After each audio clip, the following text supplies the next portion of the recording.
To the Economic and Community. Thank you. Welcome to the Economic and Community Development Committee of the Common Council. I will now call this meeting to order.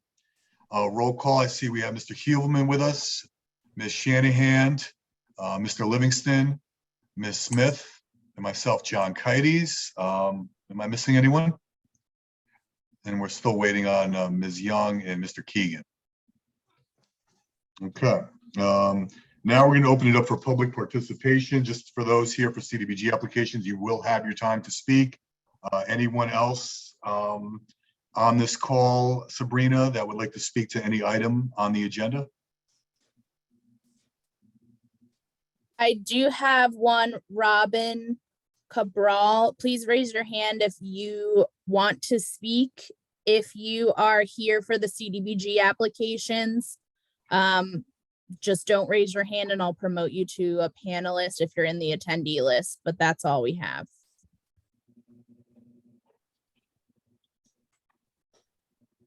I think we're all set, John.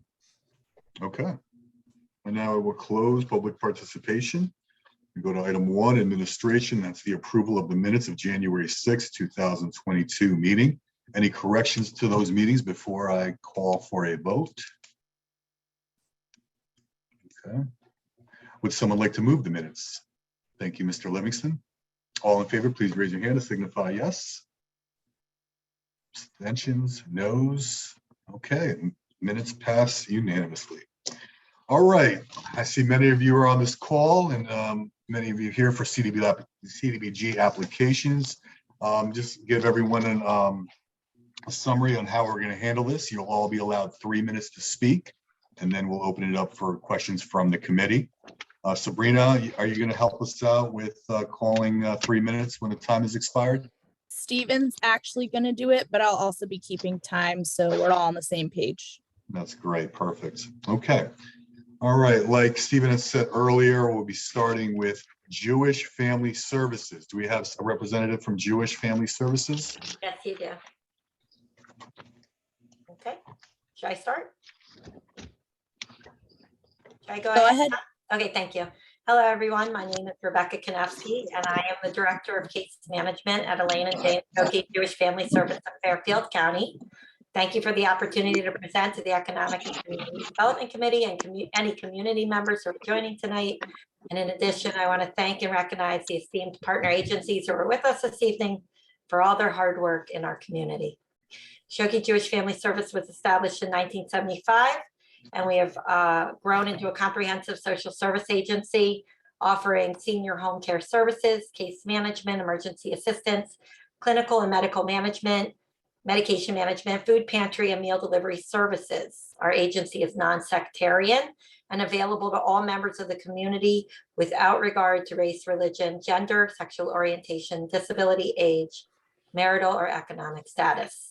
Our organization has been operating a home meal delivery program since 2019, which includes 5 flash frozen complete nutritious meals and 1 weekly delivered hot, fresh prepared meal.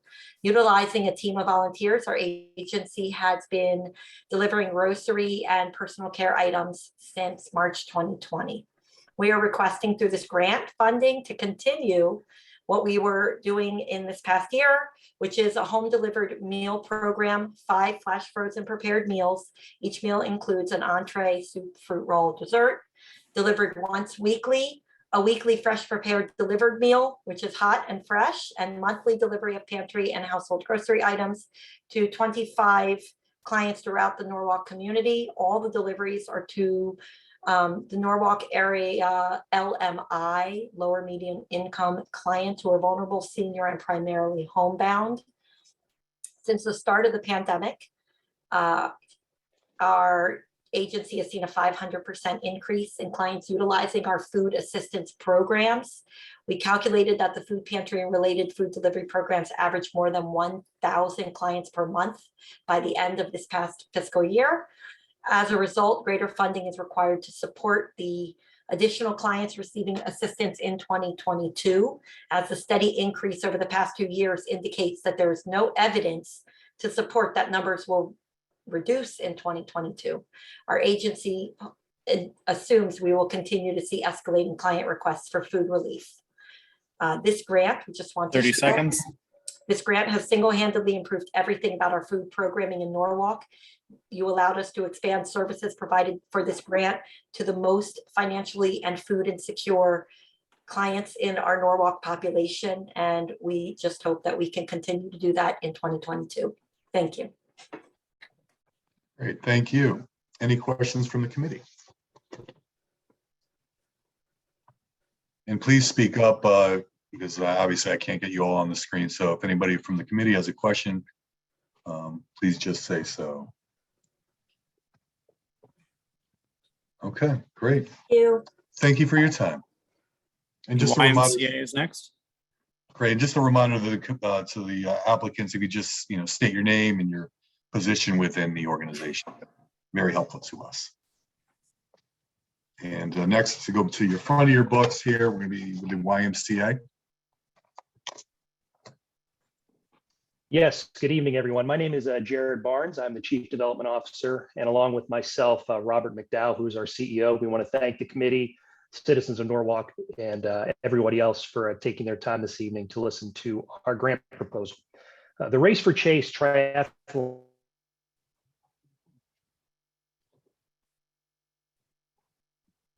All right, Robert, you're up. There we go. Yeah, Jared froze there. So yeah, the Race for Chase Triathlon camp has been in place for about 5 years in South Norwalk, and we serve primarily right now children from the Norwalk Housing Authority at no cost. And now I think, Jared, you're back in. Go ahead. Okay, thank you. Sorry about that, folks. It has been over the last 5 years, we've been able to build confidence, empower, and ensure healthy living and create and foster teamwork with about roughly 120 youth from the Norwalk Housing Authority. This program, as Bob mentioned, is available at no cost to them, and also all necessary items needed to compete in this program with other youth their age at Camp Sloper are provided to them. Through generous donations of bicycles, helmets, swim trunks, and meals, our youth are able to take part in a safe and empowering program together and build lifelong friendships in that process. We are asking for this grant in the amount of $50,000 over the next 5 years to build the current program from 20 athletes up to 40, allowing more youth in our city to take part in it. This grant goes along with funding from other partners, which goes towards quality staffing, safe and appropriate transportation to the Wilton Family Y for swimming, as well as extra equipment and other supplies as needed. I apologize for the interruption in the internet this evening, and we thank you for your consideration and for any questions you may have. Yeah, I had one question. You said 50,000 for 5 years. What is that? Or is it 10,000 each year for 5 years? That would be 10,000 for each year, Mr. Livingston. All right, thank you. Any other questions from the committee? Okay. Thank you, Jared. Thank you, Robert, for your time. Thank you very much. Okay. YBI will be next. Hello, everyone. Thank you guys for having me for the second year, even though we didn't, get it the first year. I'm actually excited to be here. I know a lot of people on the call. So I'm gonna just go over a few things that we do at YBI. We offer 5 programs now, 4 high school, 1 middle school. In our programming, our first one, which is actually about to start February 8th, is our Youth in the Workforce program. It's an 8-week program where the young people learn how to be successful in the workforce, how to sell themselves, and so on and so forth. And on the 9th week, we're doing a career day where our business partners come in and hire our students, right? Or potentially hire our students. And then we have our entrepreneurship program, which is our summer program, which was very successful last year. It's a 10 weeks program. Our students receive $150 stipend a week, and they go through and they learn how to build a business from start to finish. And at the end of that program, our students present to some of our funders, some of our community members, as well as their parents and stakeholders in the community. And then we have a business development program that starts in the fall. And basically what we do, we come together and we build real businesses with the youth. And our apprenticeship program for high schoolers, and that's just basically us matching different students with businesses, like career, as more of our career program. So if it's a plumber or whatever the case may be, we make those connections. We're also excited to start our young after school program. It's called the Youth Advancement Program for middle schoolers. And basically that program is just giving young people an opportunity to be exposed to different things. So whether that is debates, right? Learning how to argue the right way, and see other people's sides, taking trips to the Capitol and learning the legislative process, business for young people, videography, photography. We created a system to where people come in and we shoot a small film, right? So these are the things we're doing. Last year we was able to serve 21 students. This year, 45 students. We were able, and this is an accomplishment for me, right? But we were able to raise over $160,000 in the last 7 months. Right. So we were able to get a new space, a larger space where we have a computer room, we have like a center room, and we have office. And we were able also to hire a COO as well as a program coordinator. So I'm really excited about what we're doing. Like I said, I know a bunch of you guys on the call, but 30 seconds. That's it. I'm done. Thank you, Mr. Wiggins. Any questions? Okay, thank you for your time. Okay, Will it forward is next.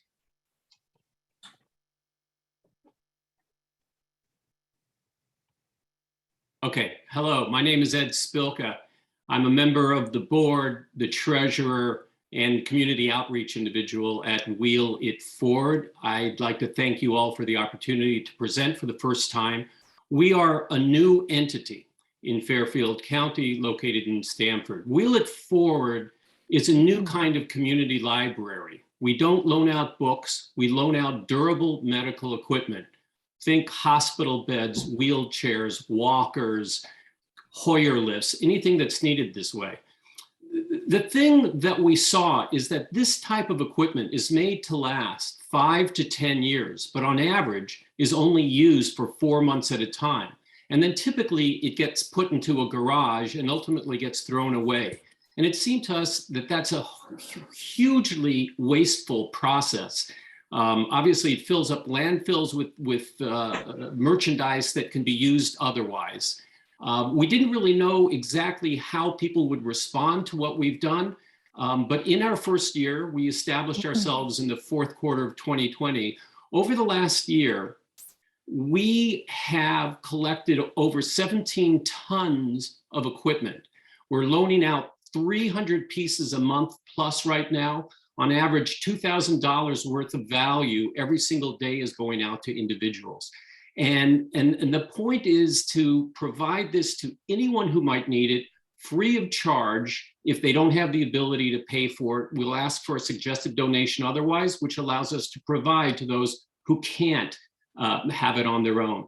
One of the things that's really curious is that durable medical equipment is proportionally 3 times more expensive than drugs for individuals. And the reason for that is that Medicare, Medicaid, and insurance companies in general don't pay or have all sorts of hurdles that need to get put over in order to finally get the merchandise needed.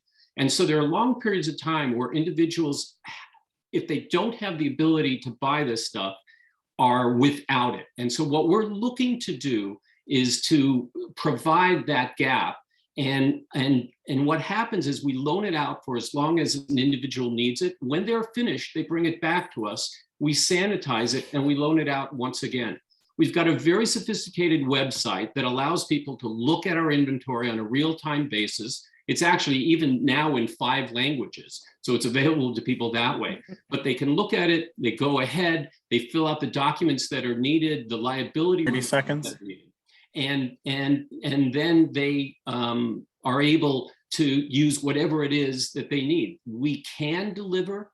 And one of the things that we're looking for funding for is, one, to put in place a volunteer coordinator so that our extraordinary growth is going to be able to be maintained, sustained, and in an organized fashion, we'll be able to address that many more people.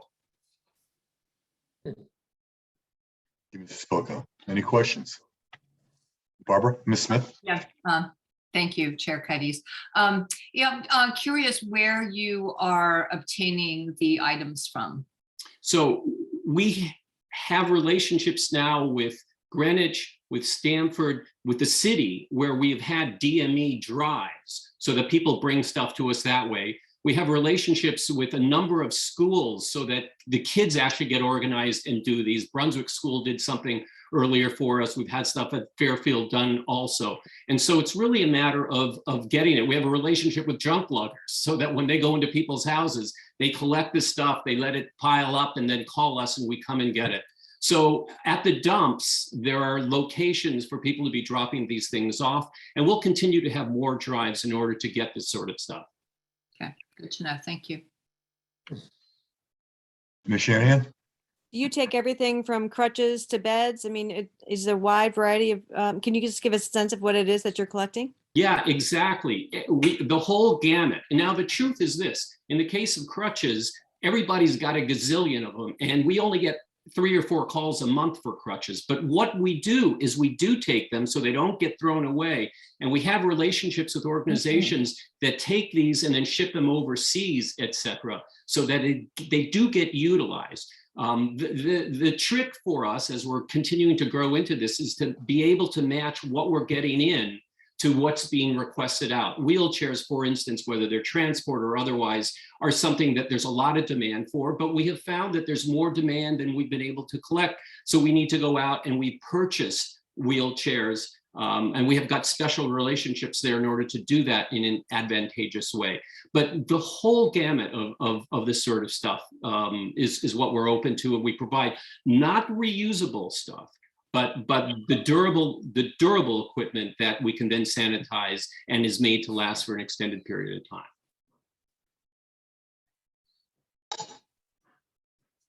Okay. Thank you, sir. Let the record show. Mr. Keegan has joined us at 6:15. Okay, next up. The Housing Collective is next. Good evening. My name is Pam Ralston, and I'm the Chief Development Officer at the Housing Collective, which is the new name for Supportive Housing Works. For anyone who doesn't know us, we're the backbone organization and fiduciary for both Opening Doors Fairfield County and for the Fairfield County Coordinated Access Network. And we're applying to provide both emergency rental assistance for people who are currently experiencing homelessness and for eviction prevention funds for people who are at imminent risk of housing loss due to their inability to pay their rent. Quickly, I just want to emphasize that the need to identify emergency rental assistance has grown over the past several months to support the housing and the homeless systems in addressing the increased incidences of literally homeless we're seeing, while we're also addressing working to address the homeless prevention part of our system to support people before they actually lose their housing. And lastly, I would just point to the 211 call data in that the majority of calls from Norwalk residents for the past 9 months have been from people in search of housing supports, with the highest service requests for emergency housing and rental assistance growing every month. And for the past 3 weeks, between January 7th and today, 218 individuals from Norwalk called 211 with housing-related crisis, with 60% of those callers in immediate need of emergency shelter. So that means that they had either already lost their housing or would lose their housing within the next 14 days. So thank you for the opportunity and for your past support, and I'm happy to answer any questions you might have.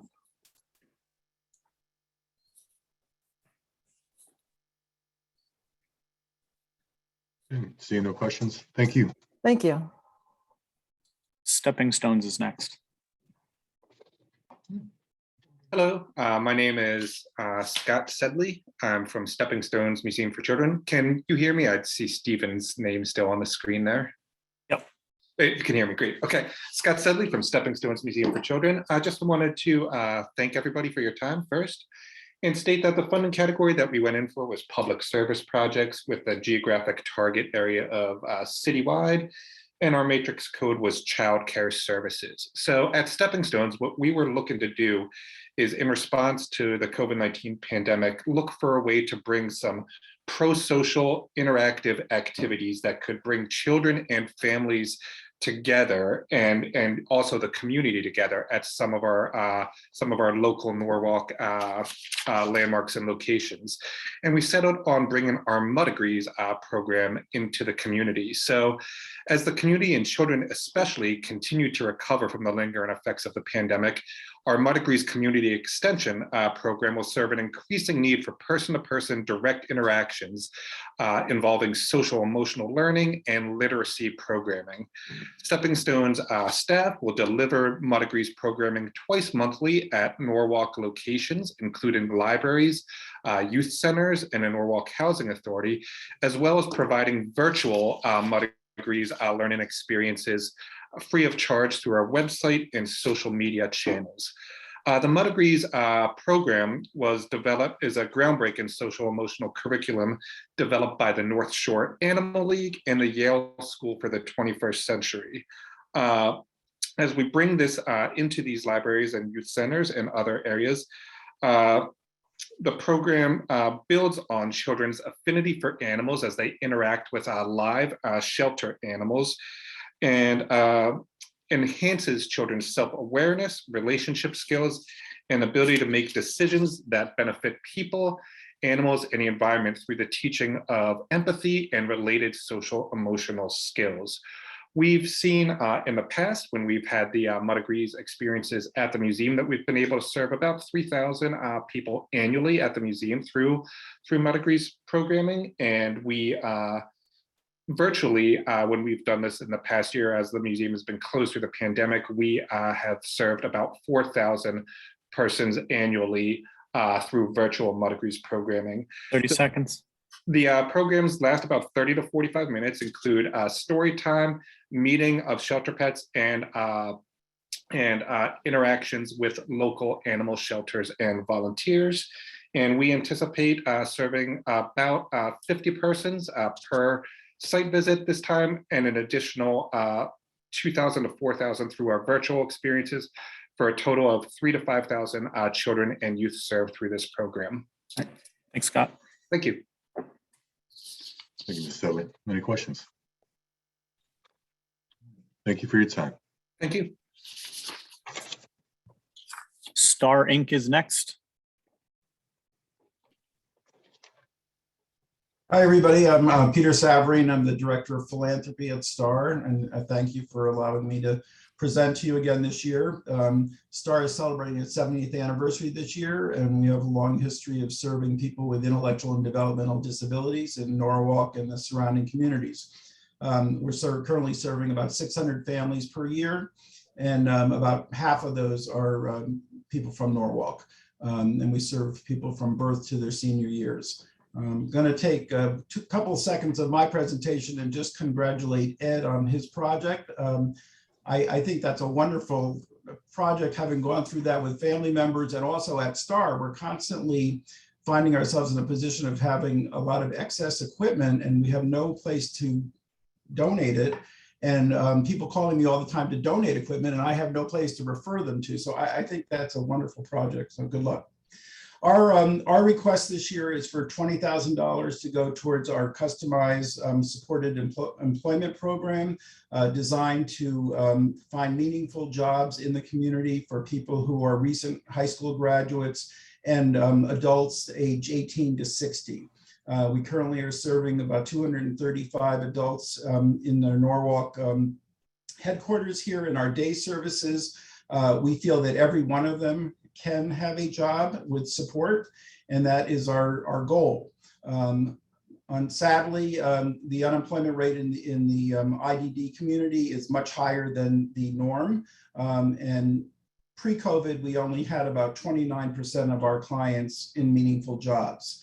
That being said, COVID has put another wrench in our works. We are not fully back to work with our clients. Many of them lost jobs because companies closed or whatever happened during COVID. So we're just getting back to about, I guess, 60% of our level that we had pre-COVID. The good news about the STAR customized program is that when we make placements, we make them for a long time. Our average tenure on the job pre-COVID was 9.5 years. So when we make a match between an employee and somebody with a disability and provide the proper supports, they actually can stay on the job and perform meaningful tasks that the companies need. So we've been very well respected. I think we have a good track record in Norwalk. We just really need to put an extra push in this year and 30 next seconds. To get the people back to work that lost their jobs during COVID and to continue to find meaningful employment for the balance of the adults who we feel can go out in the community. It promotes really self-esteem, independence, and inclusion. And I think it benefits everybody to have somebody with a disability in the workplace. It elevates everybody. So thank you.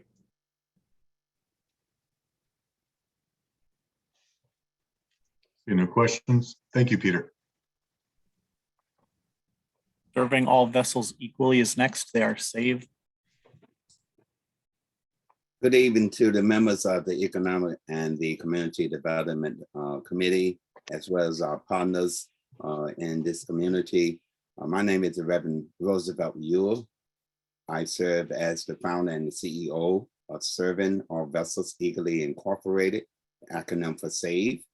We are applying for the funding from the CDBG because of the tremendous demand placed upon us and our organization to reach students that has become disengaged. Our increasing capacity of students has placed significant and sufficient demands on our organizations to expand our staff and resources. We are currently have a relationship with the West Rock Middle School, which we are trying to track them from middle school and straight into the high school. And we have a on-base site at the Norwalk Public High School where we do a lot of our youth-led leadership organization work. The increase in number have caused us demand to students have called us to need additional resources as well as additional staff and to help accommodate the tremendous needs that has been somewhat poured out, especially since COVID. We deal with a mentor in school, which connect the parents and the community and the school base, and as well as social organization that any of our students are engaged in or have to be a part of. We also deal with a youth-led development group as well, and we've been existent for 15 years. And so we look forward to having the opportunity to continue to do the great work we're starting.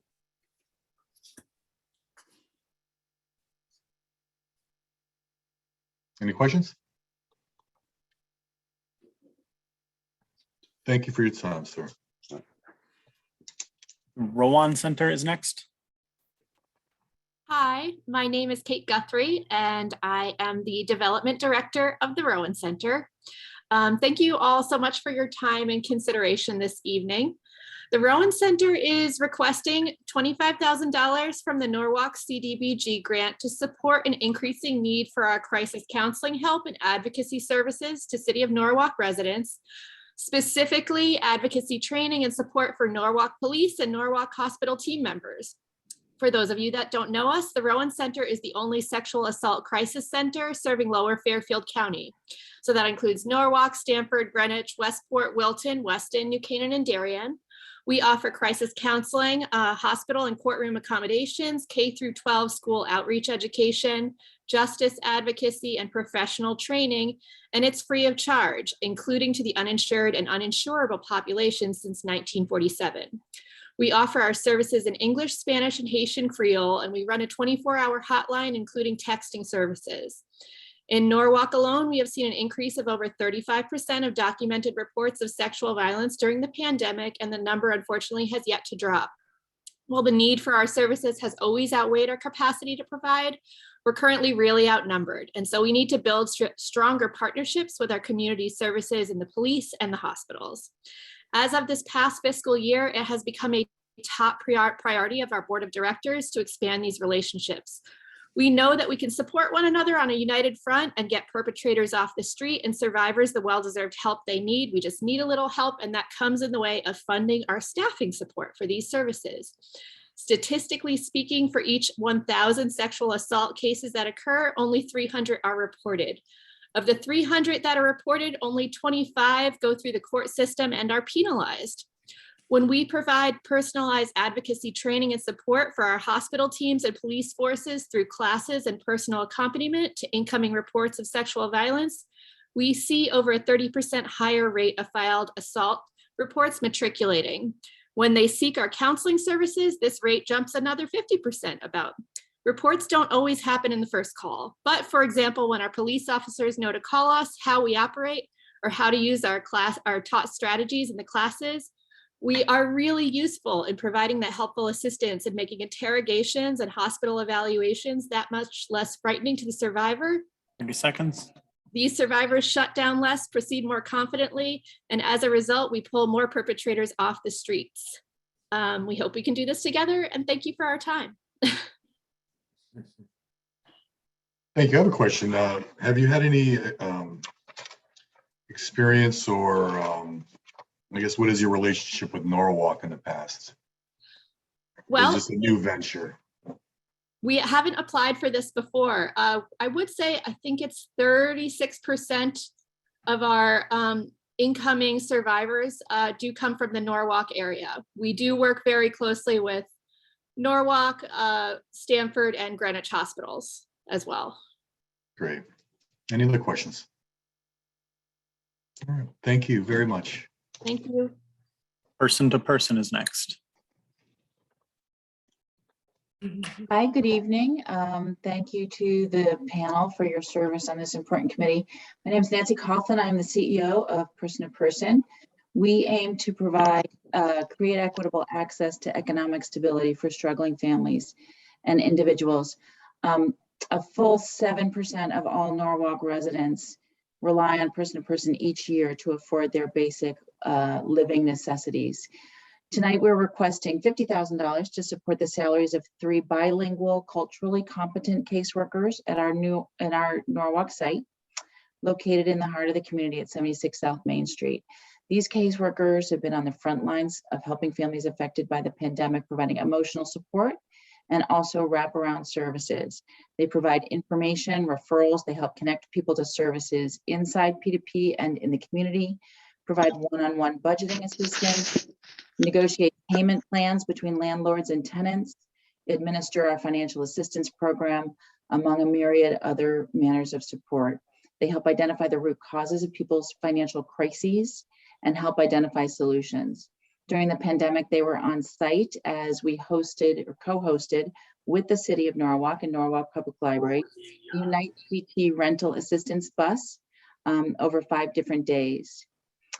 We have experienced, as many have, a dramatic increase in demand for our casework services during the pandemic. We are today serving 60% more Norwalk residents annually than we did in 2019 and providing 4 times the level of rent assistance alone than we did in 2019. In 2021, we provided more than $277,000 worth of emergency financial assistance to Norwalk residents, and it's our caseworkers that operate that program. Each of them is bilingual. We have English, Spanish, and Haitian Creole spoken in our Norwalk site. They have long tenures at Person to Person, so they know the community, they know the people that we're helping. The casework supervisor in Norwalk is a licensed clinical social worker, and the team is overseen by our chief programs officer, who also is a licensed clinical social worker. It is really, truly their individual attention, their many years of experience, and their specialized knowledge that sets our program apart from others. We know that remaining stably housed with a financial security net allows people to retain employment, keeps kids in school, it provides for a stable community. When people need help navigating a complex social service system, our caseworkers are often the first line of defense. Even as the medical phase of the pandemic winds down, 30 seconds. The economic fallout is going to continue. We are grateful for your commitment, making sure that Norwalk residents have the safety net they deserve. Thank you. Thanks, Nancy. I know you guys do great things over there. Any questions? No? Okay, thank you. The open door shelter is next. Hi, my name is Michelle Condorino. I'm the Executive Director of Open Doors. I think primarily we have been known as a homeless service provider, but over the last several years, we have put significant energy into our homeless prevention services, and particularly the launch of our Financial Opportunity Center last year. If you're unfamiliar, that is a program open to all Norwalk residents, provides access to income benefits, employment placement, and long-term financial coaching. Last year, so for this application, we are asking for $35,000 to support our employment placement program. Last year, we assisted 87 people connect to employment, many of which connected full-time. In addition, we helped 27 residents either increase their hours or increase their wages at an existing job. This service has been incredibly beneficial to the residents of Norwalk. We continue to build strong partnerships with area employers with livable wages and opportunities for career advancement. So we thank you very much for considering our application. And if you have any questions, please let me know.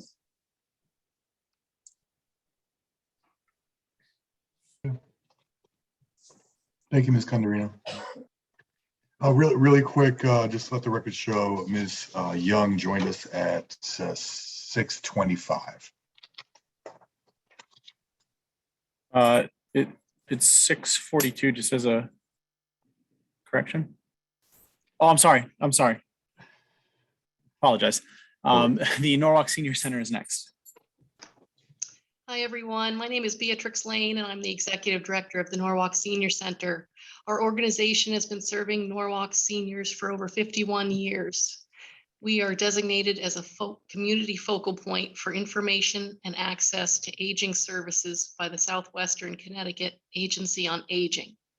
Last year, we assisted over 4,000 seniors with everything from benefit assistance, evidence-based exercise instruction, fall prevention, holiday celebrations, educational lectures, hobbies, home visits, karaoke, Meals on Wheels, outreach, personal reassurance, pickleball, technical device instruction, COVID vaccine appointment assistance, and clinic host site, transportation, yoga, and Zumba. Since the onset of the pandemic, everyone's mental health has gone through the proverbial meat grinder. Seniors have suffered more than most. Consider the loss of life they have experienced, of caregivers, friends, and family. Also, the isolation they experience. Getting together with people is not even easy or even possible at times. Also, the challenges of getting a life-saving vaccine early on in the pandemic. Many seniors in their 80s and 90s have shared with me in confidence the frustration of only having a few years of life left to live, and the pandemic making those years stink, and I cleaned up the language. One of the most important reasons our staff and volunteers go to the centers is to provide seniors with connection, hope, support, and a smile. They need more.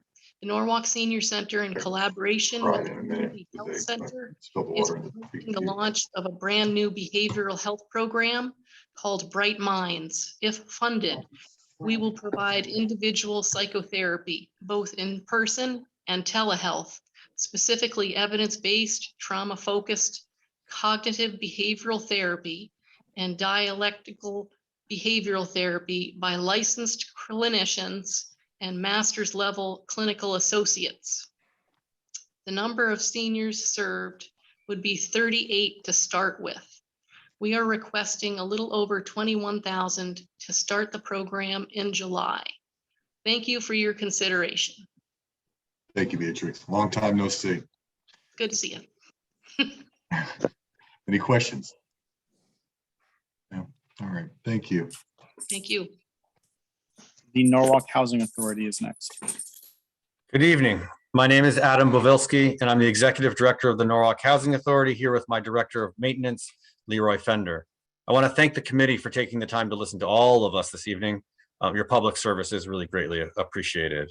The past 85 years, the Housing Authority of the City of Norwalk has strived to provide safe, decent, affordable housing to low and moderate income families here in Norwalk. We now own or manage 19 developments and serve over 2,000 families between our public housing and Section 8 programs, not to mention free after-school and summer programs for elementary school-aged children and a college scholarship program. Now, one of our developments, Leroy Downs, is a senior housing development built in 1968 with 49 units of housing. The average age of our tenants there is just under 75 years old, and many of them are individuals with disabilities or they are infirm. And our tenants there are all low income with an average rent just under $274 per month, mostly based on a calculation that is 30% of their income. So as most of our tenants, their only source of income being Social Security, which means they can only afford to stay in Norwalk where they have roots because of the subsidized housing they receive through us. Recently, we've had some problems with power outages at Leroy Downs. It's particularly concerning given the elderly nature of our tenants and that it is an elevator building. Some of our tenants cannot leave the building if we lose power. Some rely on oxygen or other health devices that require electricity. So the electricity issue is a health and safety issue. It turns out there's an old transformer owned by SNU that has been the culprit. And as SNU was investigating the transformer in preparation to replace it, they learned that the power lines, referred to as feeder cables from the transformer into Leroy Downs, are in very bad shape and must be replaced. The conduits which hold the power lines are also rotted out with signs of water and need to be replaced along with the cables. And SNU has been kind enough to inform us that that is our responsibility. As we were not aware of this issue and do not have the funds set aside for the project, this is a challenge for us, and the cost of replacing the conduits and feeder cables is estimated at about $128,000. We did get multiple bids from multiple engineers, and this was the cheapest, and it's a company we've worked with previously. To get technical, there are 3 sets of 500 MCM service conductors that run from the existing transformer to our electrical room. One of them has completely shorted out and is disconnected. Having 3 sets of these 500 MCM conductors is a violation of current code. So we cannot replace or fix the problem, we cannot fix the problem, but need to replace them entirely with 4 new sets of 350 MCM conductors and associated conduits. SNU, of course, will be replacing the transformer. I hope that you will support us in this request. Thank you. Thank you, Adam. Any questions? Nice seeing you. Thank you. Malta House is next. Good evening. I'm Carrie Doherty. I'm the Executive Director of Malta House, and I just wanted to thank you for the invitation to present tonight. It's always a pleasure to hear about all the wonderful work that is being done in this community. Malta House is the only sheltering service dedicated to pregnant and parenting women over the age of 18 in all of Connecticut. Last year, we served 47 individuals in our residential program, where mothers are invited to stay for up to 18 months, sometimes even a little bit longer.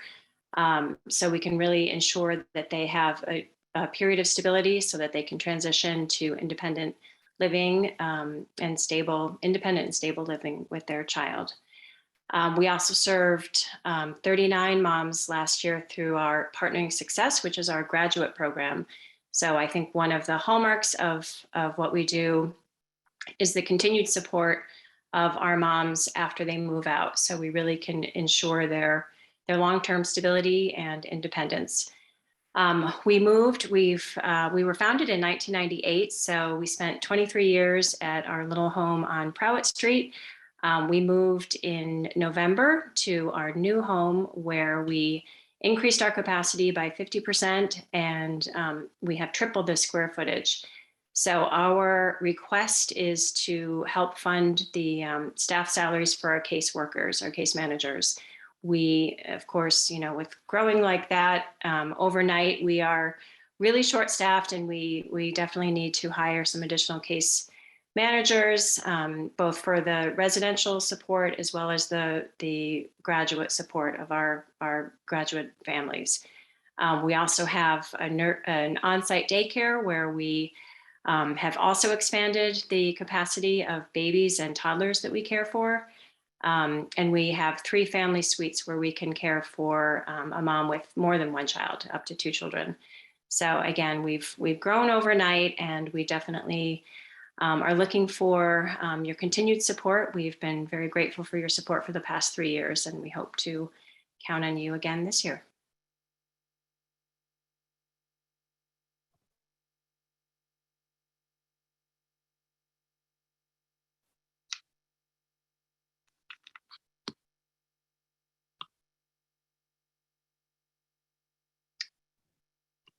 You're muted, John. I was going to say, I can't hear anything. Oh, I apologize. Thank you. I just want to let all the applicants know if you've already presented that you have no requirement to stay with us, but feel free to do so if you so choose.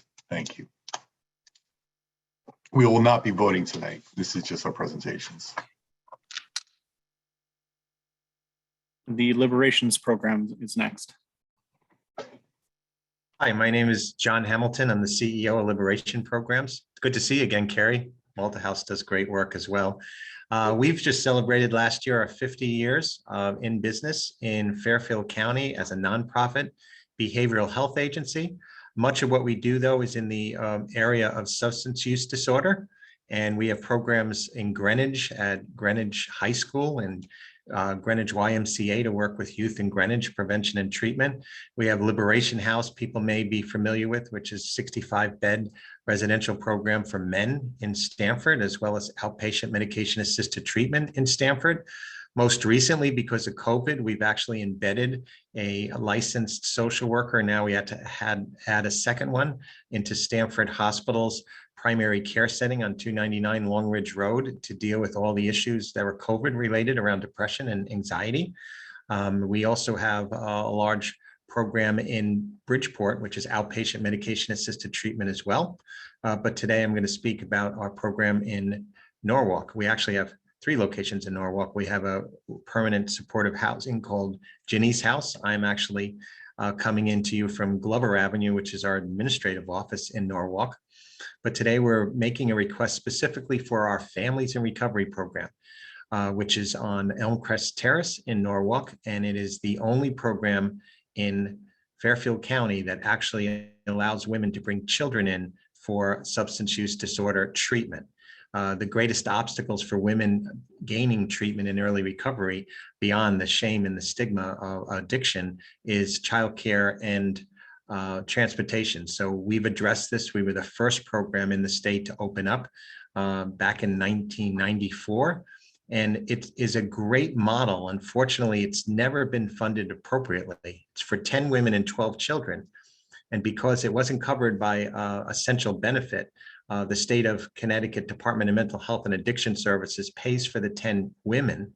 But the 12 children are not covered by any funding in DCF because it's a loophole in Department of Children and Families that if a mom has their children in custody, they're not required to pay anything. So this is why we come to you tonight. We are requesting $25,000 for a child care coordinator to be able to work with the children while their moms participate in individual and group therapy. And also the child care coordinator helps with reunification of their children and bringing them back in the 30 seconds and sets them up for success and recovery. So that is our request today, $25,000. Thank you for child care coordinator. Any questions? Thank you, Mr. Hamilton. Thank you.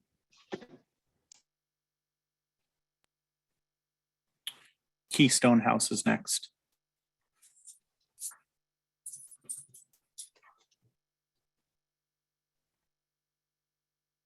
Do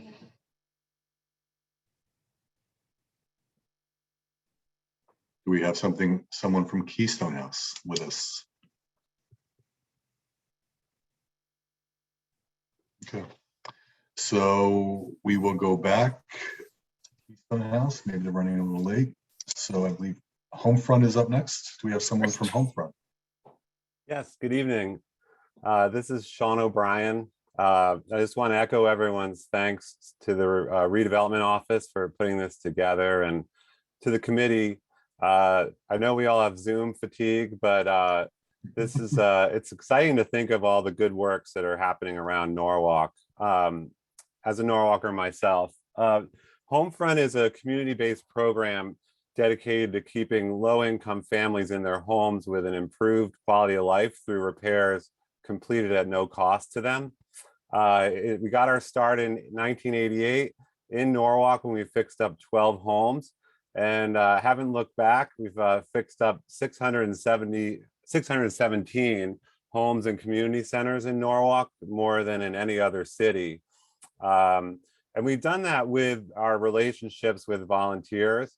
We're just a staff of 4 FTEs.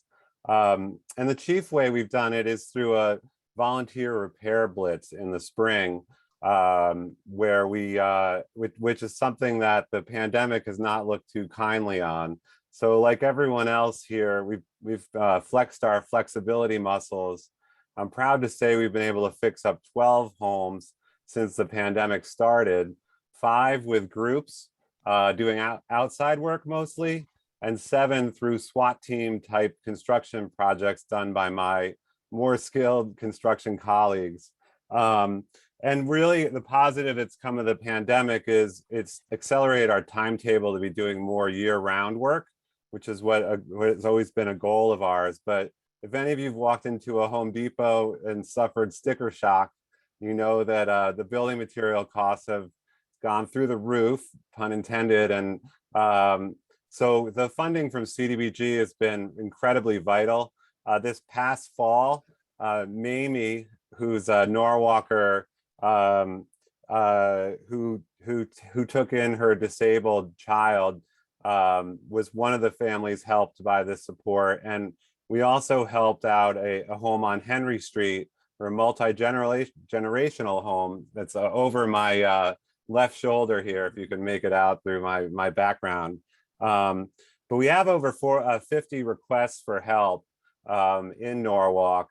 And all of our crystal balls have been clouded by the pandemic, but we hope to be getting back to doing our springtime event.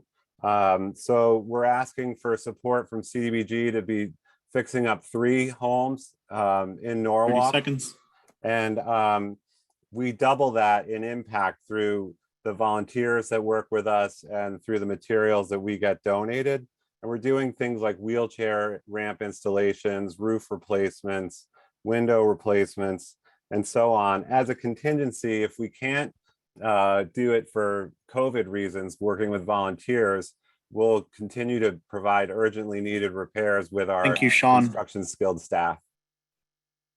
Thank you, Sean. Yeah, I mean, someone in the construction field myself, I could totally agree. I totally agree with you. Yeah, construction material costs have gone through the roof in the last few months. Any questions? Okay. Thank you, sir. Thank you, everyone. Higher education learning professionals will be next. Their help. Yes, can everyone hear me? Yes. Hi, thank you for start hosting this. Can I just start talking, or does someone need to start this time? The floor is yours, sir. Okay, great. Thank you. All right, so the College Edge program is a program that we've been running for at least 4 to 5 years here in Norwalk. It helps students who are from low to moderate backgrounds go to college and prepare for college through SAT prep, college tours, college application help, and workshops, right? We've been able to send, over 100 kids over the past 5 years to college through the program, and the CDBG has been something that has been definitely influential in being able to do that, because our funds really just go directly to personnel costs to hire the tutors and to hire the counselors and the SAT teachers that folks need, and once in a while to rent a bus to go to the colleges. So it's a pretty efficient program, because we've been seeing that kids want the help, and they'll show up late at night for classes. They'll show up on Saturdays, and they'll do the work. They'll put in the work and they'll grow. So I'm just really grateful that I've been able to see that growth in Norwalk, and it's been great that Norwalk has been behind the program, and this council has been behind the program for several years, supporting us through the CDBG. So, Kristen, did you apply last year? no, I did not apply last year. I thought I haven't seen you in a couple of years. Yeah. Any questions? Okay, thank you. The Family and Children's Agency is next. Good evening, everyone. My name is Chrissy Case, and I'm from Family and Children's Agency. For those of you who might not be familiar with FCA, FCA is a large human service organization that's headquartered in Norwalk. We have 3 office locations in Norwalk and provide a range of services to meet the needs of children, families, adults, and seniors. For this particular application, we focused on our outpatient behavioral health services. As is not a surprise to anyone else on this meeting tonight, I'm sure the mental health issues in our community have been dramatically exacerbated by the pandemic. The Fairfield County's Community Foundation did a well-being survey in 2018, so well before the pandemic hit, and it showed that among low to moderate income residents in Fairfield County, 23% experienced depression and 21% experienced anxiety. That was more than double the rates for their counterparts who did not identify as low or moderate income. And as we know, the pandemic has only exacerbated that stress that those particular folks are facing. As far as children and youth in the community, I'm sure all of you have seen the survey that was put out by the Norwalk Partnership that surveyed 7th through 12th graders in the Norwalk Public Schools and also highlighted the high rates of depression among our youth in this community. 39% had clinically significant symptoms of depression and over 12% had serious thoughts of suicide. That again is only exacerbated when you correlate low income status and we see those numbers jump up. So for our application this year, we are asking for $25,000 to support our outpatient behavioral health services, which includes traditional outpatient counseling, as well as Project Reward, which is a gender-specific substance abuse treatment program for women. Our offices are located in an LMI census tract, and thus far this fiscal year, over 75% of the clients served in outpatient counseling have been LMI, and over 90% in Project Reward have identified as such. The majority of our clients in both of these programs do reside in Norwalk, and we look forward to being able to continue the great work that we do in the community in response to the pandemic crisis. FCA was founded in 1942, 80 years ago, in response to World War II and the need that we saw in the community when women and children were coping with stress and loss when folks were going off to war. 80 years later, we're still here, and we are looking forward to helping the community come out of this particular crisis stronger than we were before so that we can be a healthy community of thriving individuals and families. And I welcome any questions that you might have.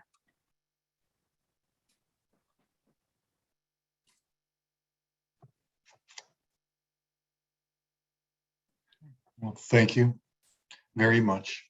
I did get an email from Kim Carter from the Keystone House saying that she's struggling to get into the meeting. I'm going to try to give her a call in between and tell her to try to join through the city's meeting page. Elder House is next. And Sabrina, if you just keep an eye out for that, if you see her pop in, if you just let us know. Yep, no worries. Thank you. Hello, I am Denise Cesaria. I'm the Executive Director of Elder House. Elder House's mission is to provide services to older adults with age-related disabilities and chronic illnesses, such as Alzheimer's disease, cancer, diabetes, dementia, depression, Parkinson's disease, diseases that render elderly adults in need of daily supervision, medical monitoring, and care. Often these chronic conditions, along with advanced old age, create needs that are far beyond what a family can provide. Families seek help from an outside source, and for 45 years, Elder House in Norwalk has been their trusted choice. Elder House is a day center. Seniors come to Elder House during the day where they get the care they need and they participate in great activities. And at the same time, family caregivers get needed breaks from their caregiving duties.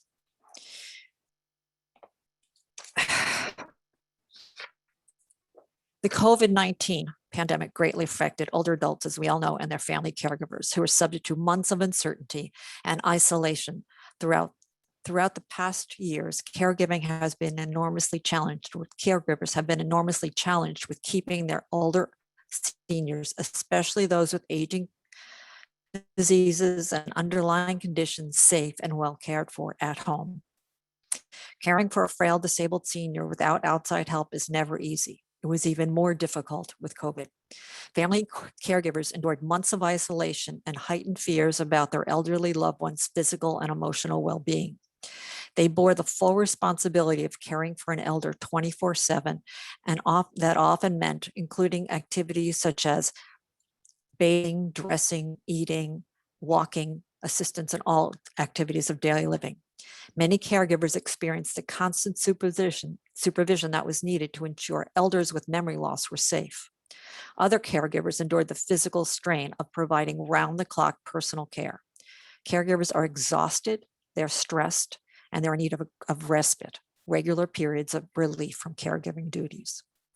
And as we begin to experience some relief from the darkest days of the pandemic, caregivers are emerging in need of help. We predict a dramatic increase in the number of low-income families seeking much-needed respite and support. Elder House's ability to offer care services to the oldest and most frail family member at reduced rates will be vital to a family's ability to stabilize post-COVID. And we ask for your, and we ask for your support to support those low-income families that need that break. They need to secure some good care for their senior and give that family some relief going forward. Thank you for your support.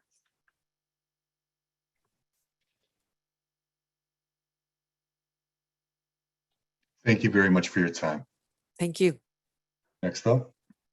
East Norwalk Library is next.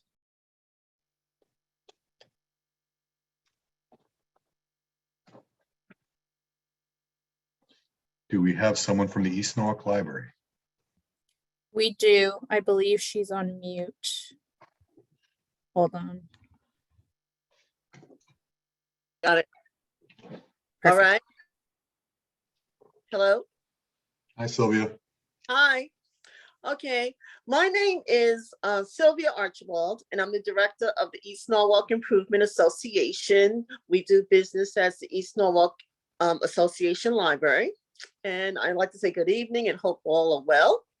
I'm just going to read my statement so I don't babble and waste time.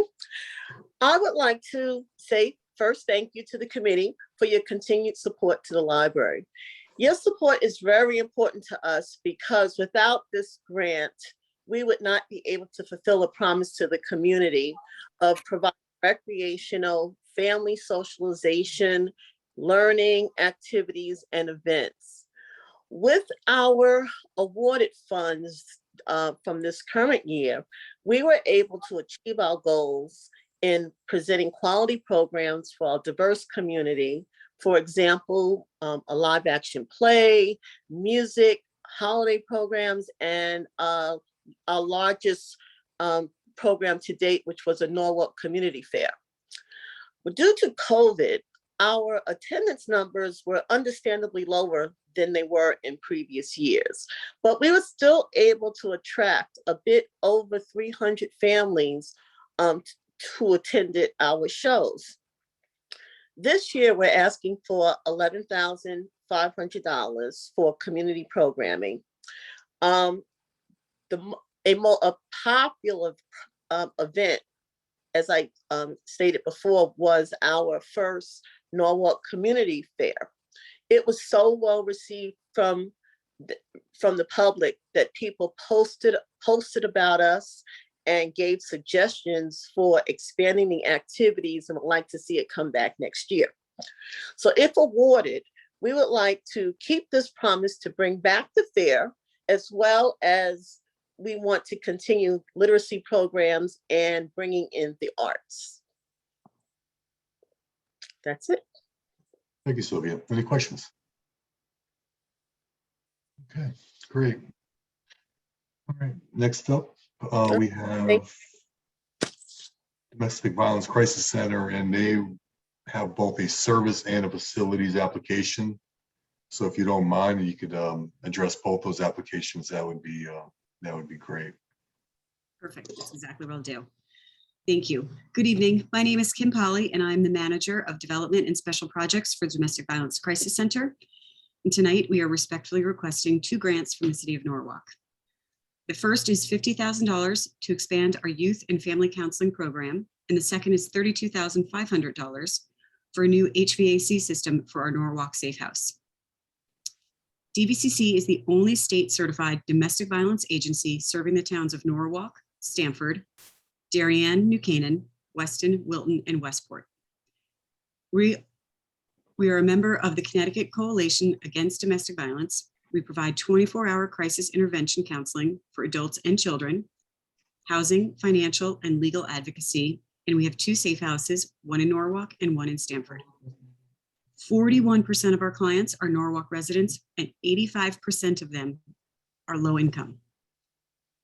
As we've all discussed tonight, we know the pandemic has had particularly devastating impacts on all of us, but especially on our domestic violence victims, and especially the children who were trapped at home with violence and abuse. In fiscal year 2021, we saw a 147% increase in the number of services we provided for our clients. DVCC respectfully requests $50,000 to expand our youth and family counseling program. We request the funding to help cover the salary and benefits for our second full-time youth and family counselor to provide trauma-informed child and parent-child specific therapy, as well as support groups. Experiencing trauma often overwhelms a child's usual coping skills.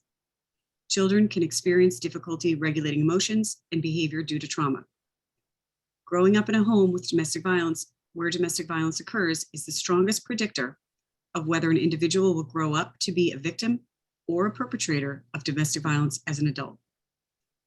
These families may not otherwise have access to this very specific and essential type of counseling. DVCC services are free of charge. Supporting the mental health of this population will also create a lasting, positive outcome for our community at large. Providing youth with knowledge and resources to break generational cycles of abuse is a tangible way to build a healthier community for our future. So that's our first one. Thank you. Our second one is a public facilities improvement grant. DVCC is respectfully requesting $32,500 to replace our heat and air conditioning with a new HVAC system in our Norwalk Safe House. Currently, the facility uses old electric baseboard heaters and wall unit air conditioners for cooling, which are often not working. These systems are outdated, inefficient, unhealthy, and exposed electric baseboards pose safety hazards for our children. The new system would be much more energy efficient, more cost-effective, and much safer. It will also allow us to better utilize our bedrooms. When central air is put in a room, we can put a divider curtain so we can allow 2 individuals or families to have privacy while ensuring the room is evenly temperature controlled. Thank you very much all for your time tonight. I appreciate it. Thank you. Any questions? Okay. Thank you. Thank you. We have Carver Center next. Yes, good evening. My name is Clint Hamilton. I'm the Chief Operating Officer at the Carver, and I want to thank you for this opportunity to hear our application requests.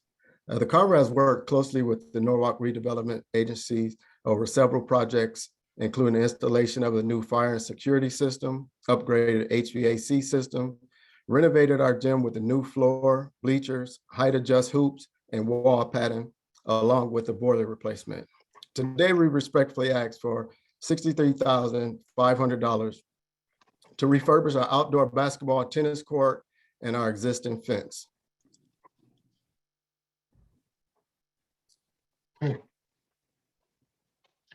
Just for the committee, does everyone have the Carver Center in their backup information? I'm not finding it. Does everyone have the Carver Center in their books? Yeah, okay.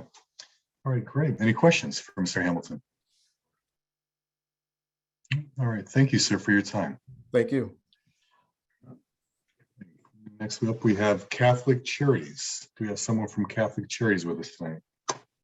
Hello, my name is Richard Madwid, Director of Catholic Charities of Fairfield County. With me tonight is my colleague, Frank Castorina, Clinical Supervisor in our Norwalk program. Thank you for this opportunity. Catholic Charities of Fairfield County has been existing now for 106 years. It was founded in 1916 by women.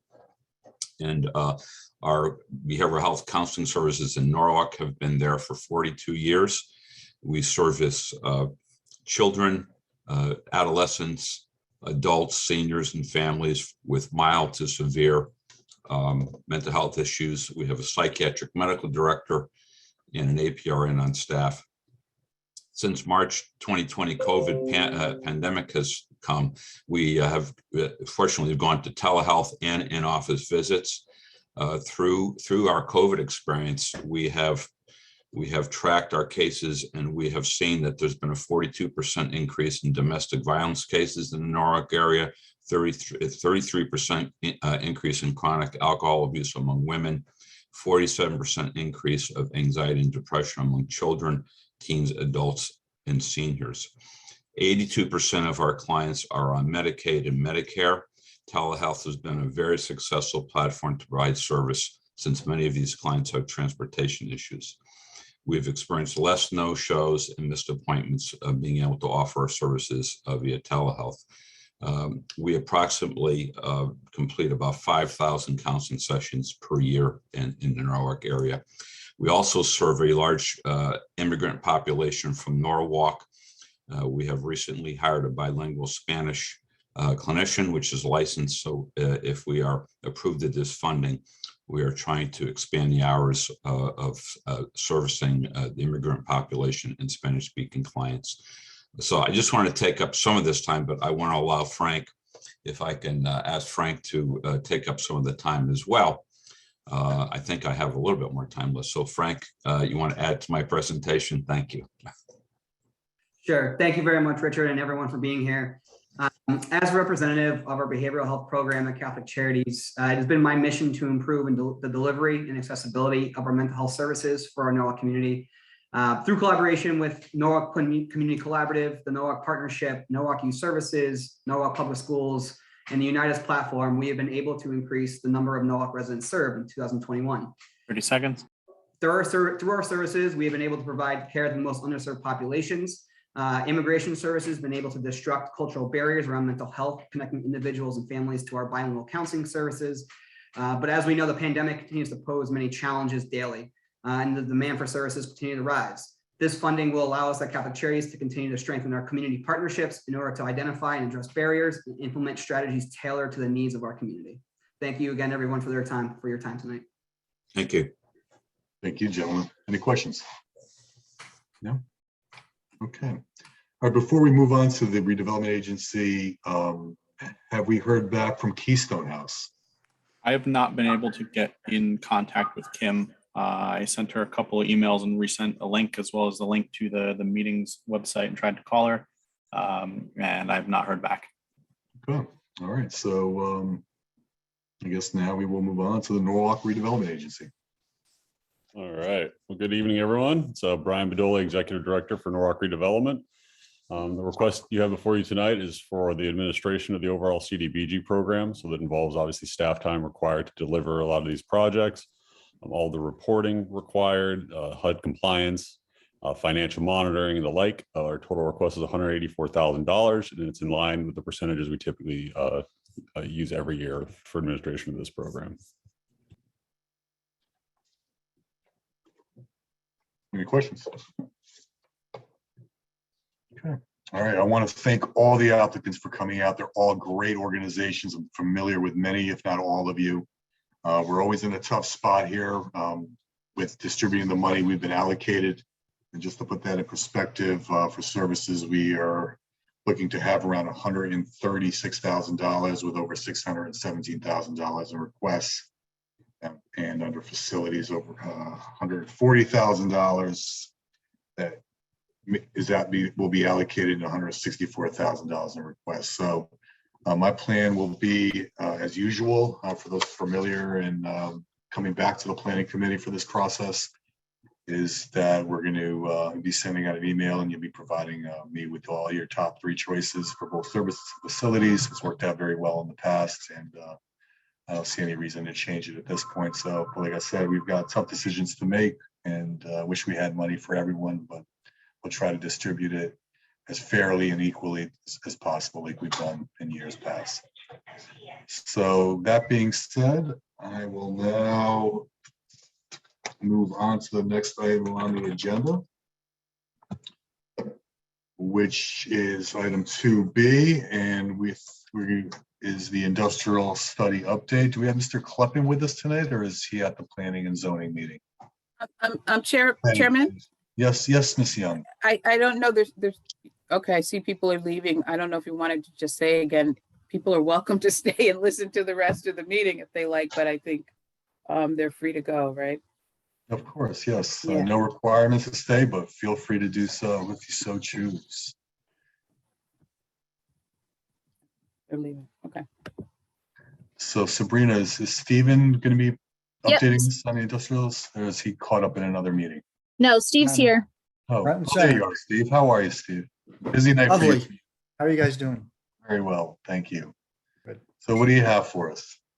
So I was asked, I got, I guess, a couple of things. I'm happy to chat about whatever you wanted to chat about, but I know there was some interest in just giving a brief update on where things stand with the overall update of the zoning regulations, the industrial zone study / edits to the zoning for that. And then I have a little more context on the waterfront study.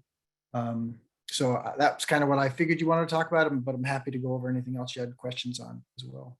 Well, I know there's been some progress. I know some members of the committee had some questions last time. Anyone have anything to ask of Steve as far as updates are concerned?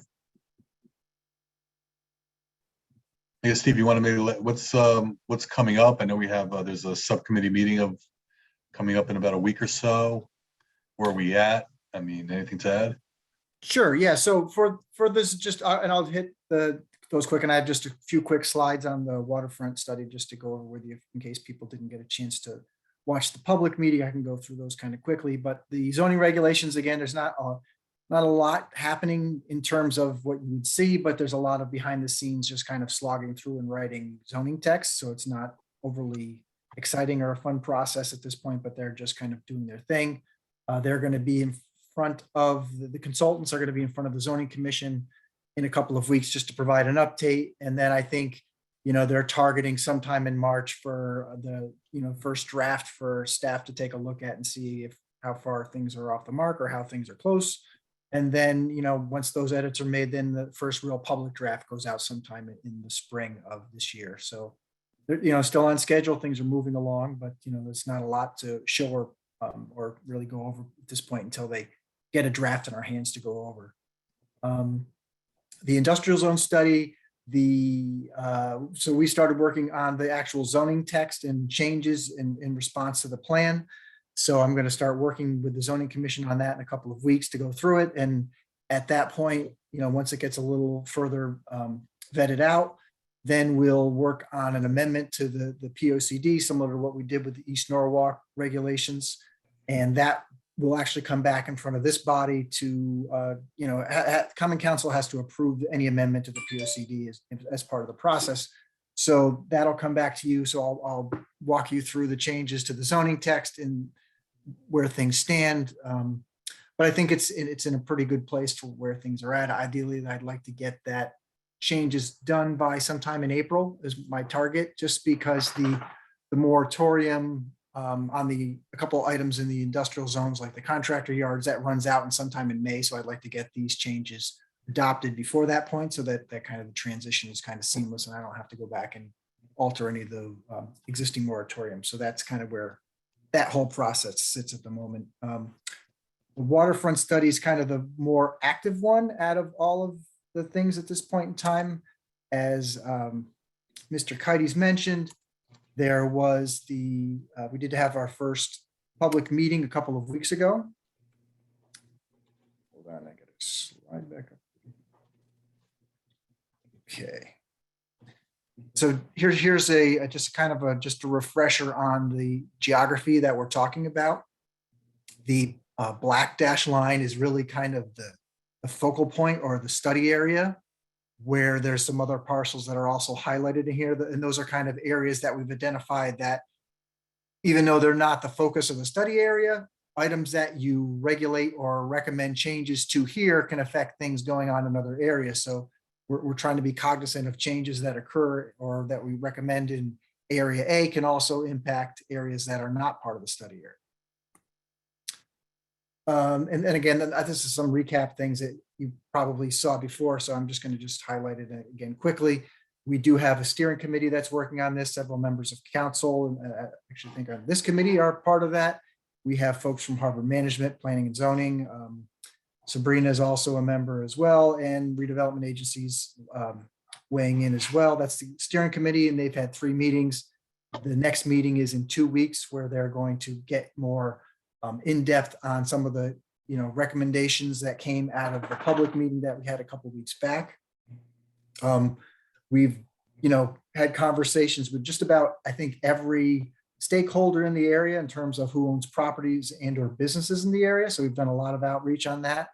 We did have a survey, and I think I went over this last time with a mapping exercise that was done online where people could provide comments, and basically it was likes, dislikes, things you'd like to see improvements on, the types of things that you're concerned about, whether it's public access, whether it's water quality, whether it's the economic aspect of things. So people got to put comments in there. So we have gathered all that data, and that kind of flowed into where the draft recommendations are that I'll show you in just a minute. And we've also had outreach with lots of different agencies in Connecticut Deep. We're working with Circa right now in a couple of different programs. I mentioned harbor management, the Mayor's Water Quality Commission, as well as some other agencies that do water quality work in the greater Sound and Norwalk Harbor area. And here's just highlighting some of the businesses and groups we talked to. And I'm happy to forward this presentation to you later on if you wanted to look at anything specific. But we did cast a pretty wide net in who we wanted to talk to and why. And we learned quite a bit about the businesses that are in the area, the marinas, how the interdependency on the different types of businesses in the area and how that affects the overall economic health and climate of the area. And also about, some of the large employers like King and Divine and how many people actually work there and the types of incomes they bring in and how that helps the overall economy for the city. And so the mapping exercises provided feedback on, some very specific topics. And I'm just going to highlight kind of where the major feedback areas and major themes, and some of these do overlap. So if you look at the top, which talks about public access and open space, you can see the one with the most circles, and each circle represents 10 different comments.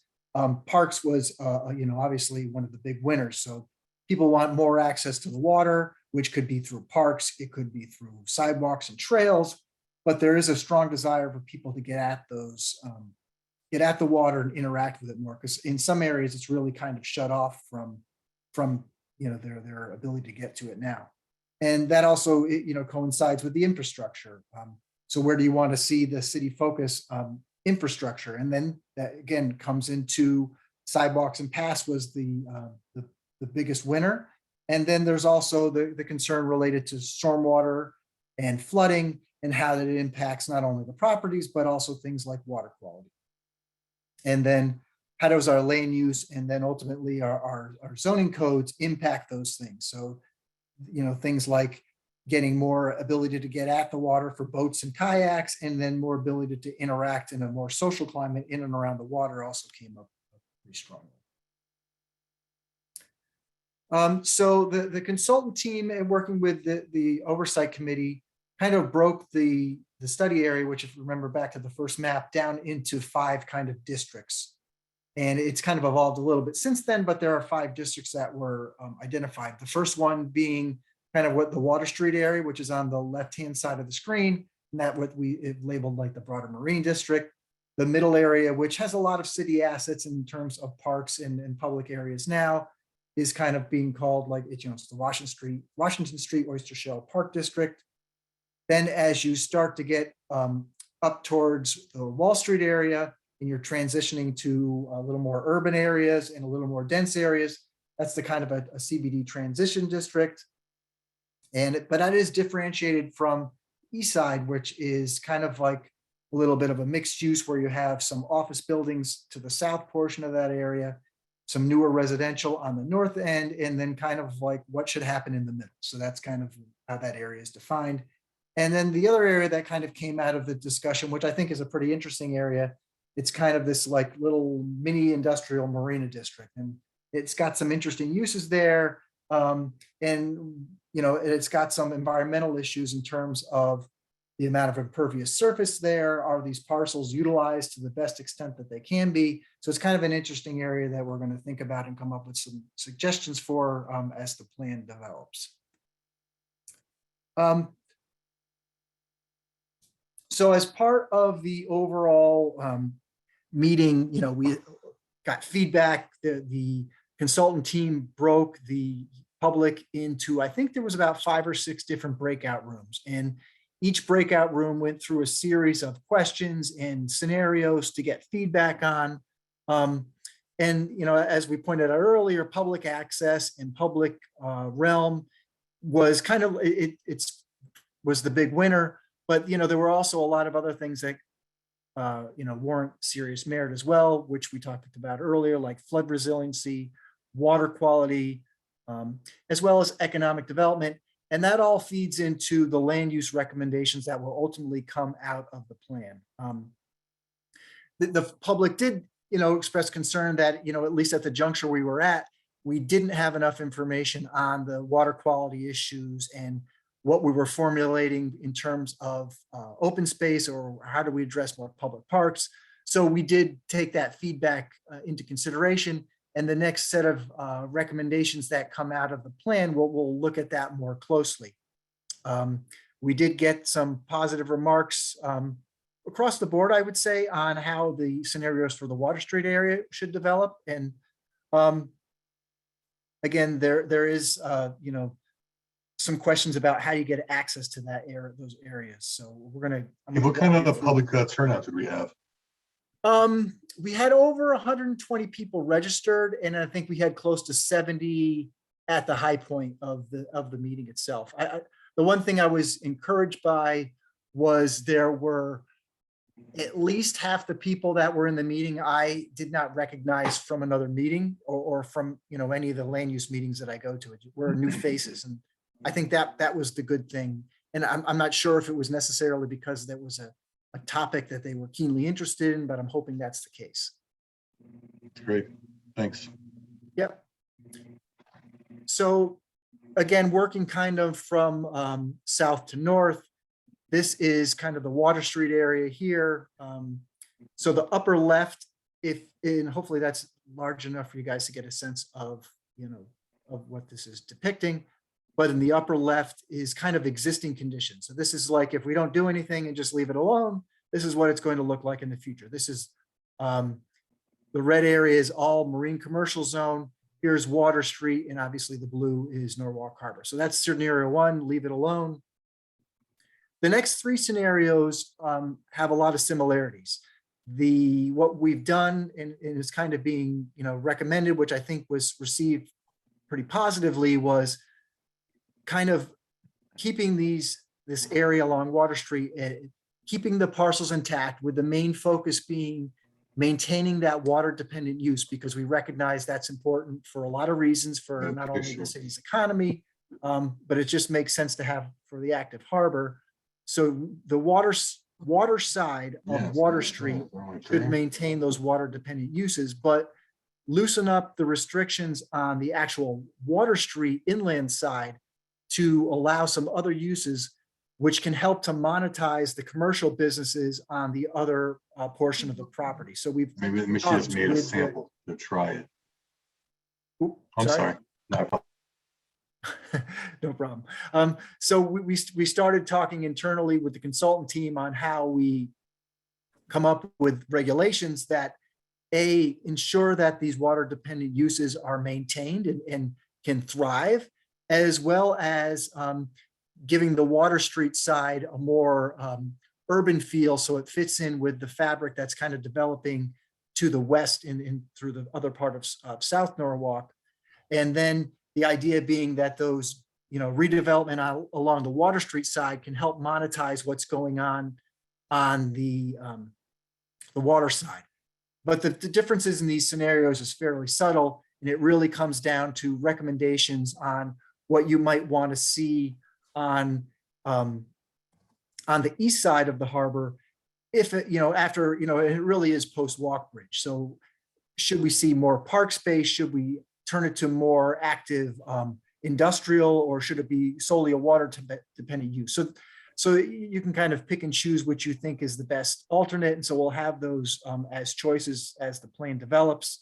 And I don't think there's, necessarily one strong element versus the other. I think there's options, and we can have kind of an a la carte approach on how people want to see those properties develop, when they are available for redevelopment.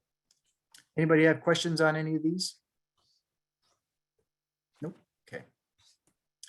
Moving north, there's really not a lot to talk about with this because a good chunk of this is already city-owned asset in terms of park space with Oyster Shell Park. And then as you move down here through the marina, there was just some recommendations, and this kind of stems out of the industrial zone studies about how you could affect land use changes just on the inward side or landward side of these parcels. I don't think it really would have a significant impact one way or the other. Won't go into too much more depth on those. As you move north up towards Water Street, the kind of scenarios is how do you develop the properties going forward? There are a few properties right along the harbor itself that are a little bit underutilized but do have active uses. And then inward of that, there are some properties along Harbor Ave, abutting Crescent Street, and then up north towards Chapel Street, which have legacy industrial uses. And inward of that, you're into residential areas. So do we consider those for a transitional area, or do we try to have them as more supportive land use for the commercial areas to the east? So those are kind of the options that we're kicking around now, and then we'll present in Plan B for when the next iteration of the scenarios develops. Across the water from that, you have the upper harbor area where you have Head of the Harbor was built. You have the former O&G asphalt plant. And then you move down through Smith Street along East Avenue, where you get into kind of a mix of uses and some underdeveloped parcels. And how should those develop in the future? Similar questions. Should they be a heavier industrial use? Should they transition from kind of a mixed use scenario? Or should they, be a little more residential? We did get some comments after the fact asking us why we didn't, look at providing more of a park space through here. Why can't the city pursue options to acquire some of these parcels and then make a broader park from Mill Hill down to the water? So that's something that is a very good point that we acknowledge, and that we'll include in the ongoing scenarios, and then try to come up with some recommendations on alternatives on how that could possibly come to light. Steve, real quick, if this gets to planning and zoning, and there's a proposed zoning change, are you required to notify property owners of that possible zoning change? Yes. So if a private property owner wishes to change the zone on their property, they're required statutorily and within the regulations to notify all abutting neighbors.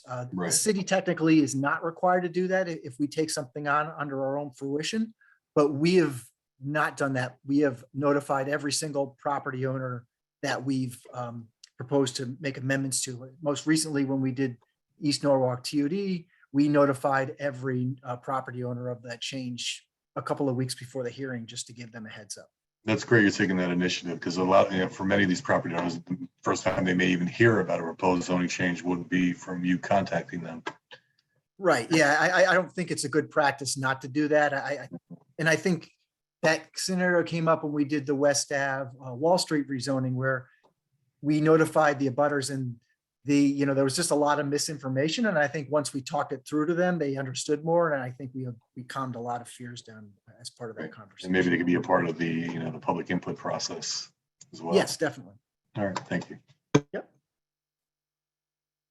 So in the last real kind of focus area is kind of this like kind of forgotten little piece of area down by the, the bridge going over 95, where you have a lot of underused parcels and a lot of, some small marinas.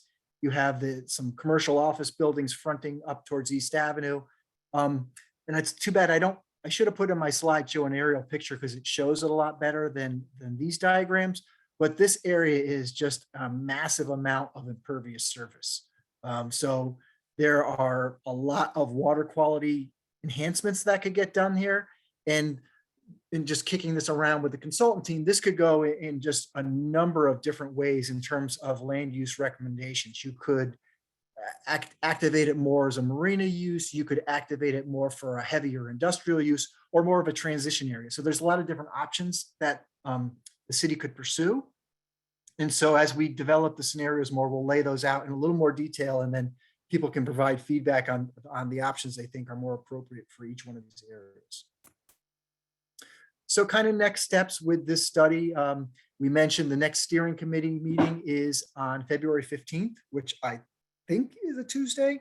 And I think I neglected to send you yet the link to the second mapping exercise that we just went live with at the end of last week. So I will make a note to send that out, and I'd appreciate it if everybody could pass it on to anybody to know. It's a very similar exercise in terms of the processes last time, but just asking different questions based on the feedback we got from the meetings and the scenarios we've kind of developed to date. And some of the staff is working with the Housing Authority and the Carver Center on having outreach with their constituencies to get feedback on what they're thinking about, what they think about for the plan. Because one thing we noticed is, we talked about this a little bit on the Water Street area, there's really no public access to the Norwalk Harbor from Water Street. You really, it's almost like it's not there if you don't know it's there. So we wanted to talk to them to get their thoughts on what they think about the harbor and ways that they would like to see access improved. And if so, how would they like to see that developed? And the same thing with up north towards the Carver Center. It's kind of, that there are physical blockades to that. You have train tracks, you have pretty substantial road network, and also pretty active marine uses right on the water. So if folks could get to the water, how should that happen, and how can we make that happen? So that's kind of the impetus for those conversations. We are scheduled to have our second public feedback session on, which I think will be really on some more concrete recommendations. We don't have a date yet, but it's targeted for April. And shortly after that, the draft plan will be out for public comment. And then similar to the industrial zones, we'll start working on the zoning and then have to come back through this body as well for amendments to the plan of a conservation development to incorporate those changes into the plan and then get the zoning finally codified. That's it. Chairman, Yes, ma'am. Ms. Young? I have a question. So Steve, the areas you said that could possibly be industrial, what level of industrial are you talking about? It depends on the area. So, I don't think we've taken anything off the table and didn't have a concrete recommendation one way or the other. I think the place we're at is we'll put out the options on the table and just get feedback.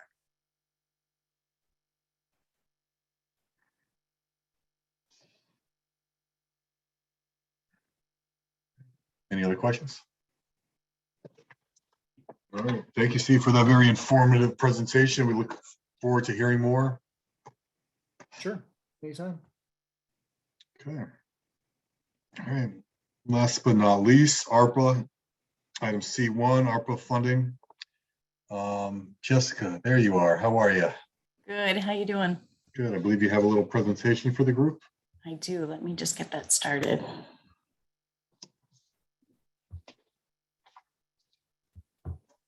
Everyone see it? Yes, we do. Good.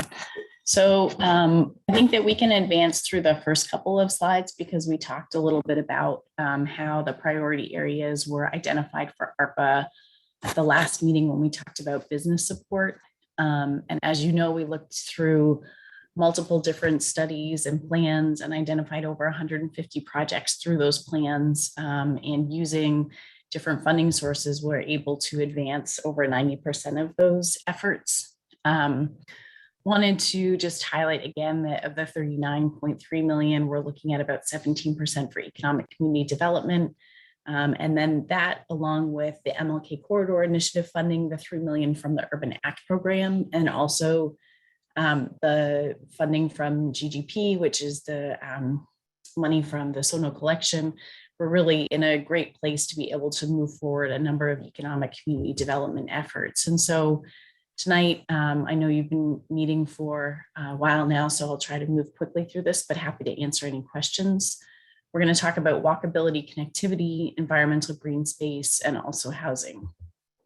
So really trying to focus here on building healthy neighborhoods and doing that in a way that touches on the business support that we talked about last month, but walkability and connectivity with almost a $2 million commitment, environmental green space with almost $1 million commitment, and housing with $120,000 commitment. And I put an asterisk here because although ARPA, although through the ARPA we'll be spending $120,000 for an affordable housing plan, we do have $1.5 million invested in housing related programs through GGP and also the MLK Corridor Initiative. So although housing looks a little light in this particular list, it is getting a lot of attention through the other funding streams, and wanted to highlight that for you because I thought it might be a question that pops up. When we talk about walkability and connectivity, we're talking about approximately $2 million for 4 different efforts here. And one of them is the Wall Street phase 2 and 3 design. We're talking here about doing the design and planning for phase 2 and phase 3, which would be considered Main Street, Burnell, River, Isaacs, and Commerce. And you can see that here on the screen. The mobility and connectivity piece is funding to support sidewalks and bike lane construction. And I just want to make a note that we haven't had specific locations identified as of yet, but we still have $1 million of ARPA funding to be able to dedicate citywide to new sidewalks. From a complete street plan, it's something that we've talked about a lot over the last couple of years, and we haven't had the funding to be able to move it forward. With ARPA, we're setting aside $250,000 to be able to do a complete streets plan. And that really speaks to designing and operating the roadways, not only for vehicles, but also pedestrians and cyclists, and making sure that when we do our plan and design, we're looking at it in an equitable way for all users. And then the other piece is the project manager for TMP. So ARPA allows us to bring on assistance through operations. And so one of the things that we'd like to do is we'd like to be able to bring on project manager for 3 years between now and 2024, well, 2025, because the deadline is December 31st, 2024, to be able to support all of this work. We have not only the ARPA projects, but then we also have the capital projects that are moving forward, and then those projects under MLK and GGP as well. So we're able to bring on a project manager to help us with complete streets and the sidewalk support, and also the Wall Street phasing 2 and 3, then we'll be able to have the bandwidth to move forward the other projects.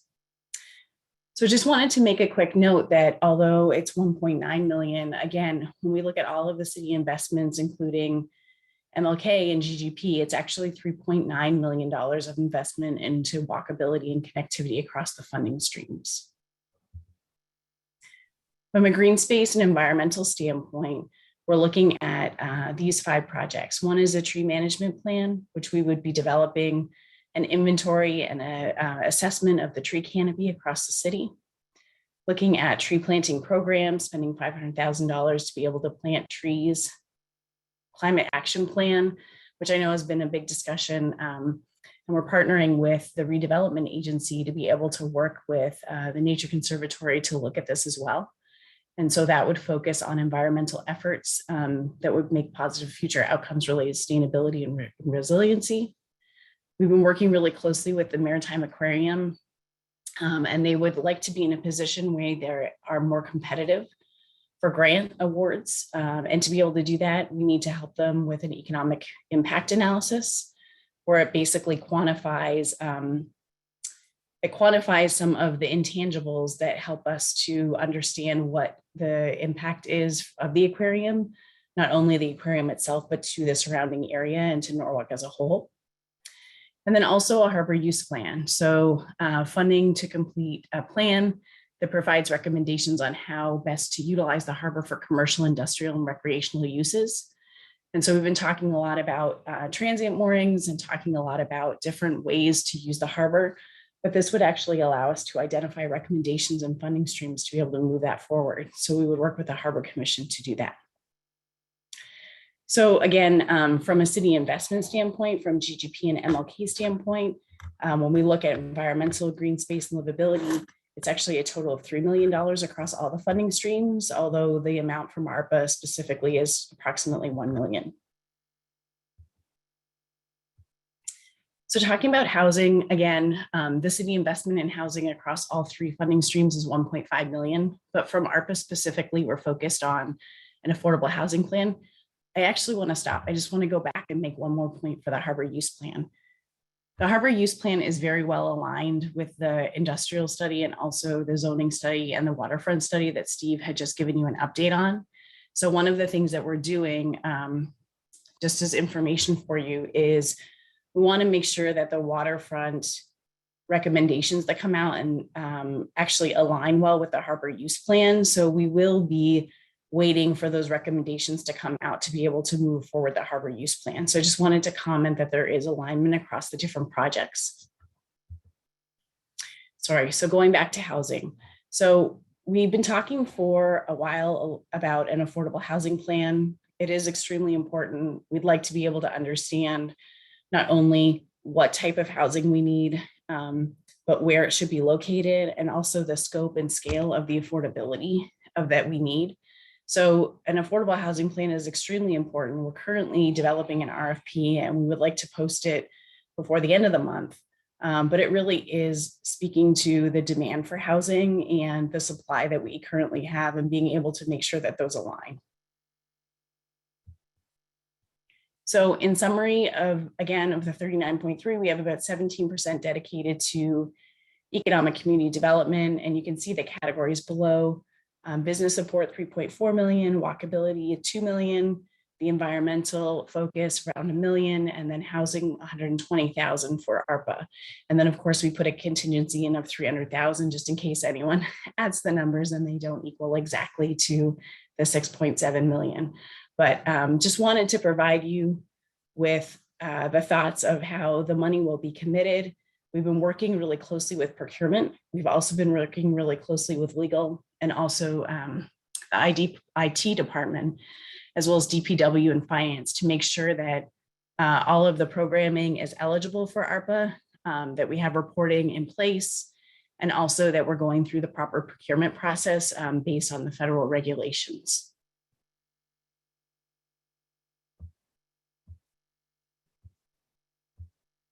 Thanks, Jesse. Your productivity is through the roof. It helps when $39 million is available. Yes, that's a good problem to have. Finding ways to spend, I don't want to say free money, obviously it's not, but yeah, money we would otherwise not have. Any we want questions? to definitely make the most of it. Anybody? Oh, Mr. Keegan. Yeah, hi. Thanks, John. Jess, speaking of the harbor management plan, isn't there already a plan in place? Right. So the harbor management plan that is currently in place really outlines the way in which the harbor is managed, and the harbor has a fee structure and the fee structure and the rate structure that goes along with it.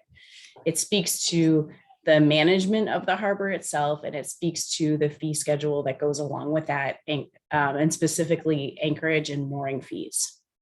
So what we're talking about is something a little bit different. It is going through a planning exercise that shows us how often the harbor is used or what percentage the harbor is used for commercial, industrial, and recreational. 19%.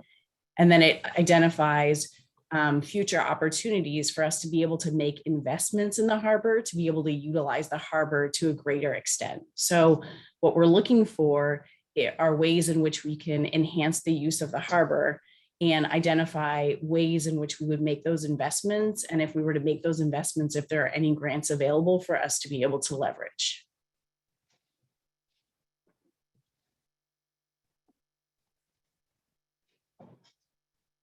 Okay. Thanks, Jess. Thank you.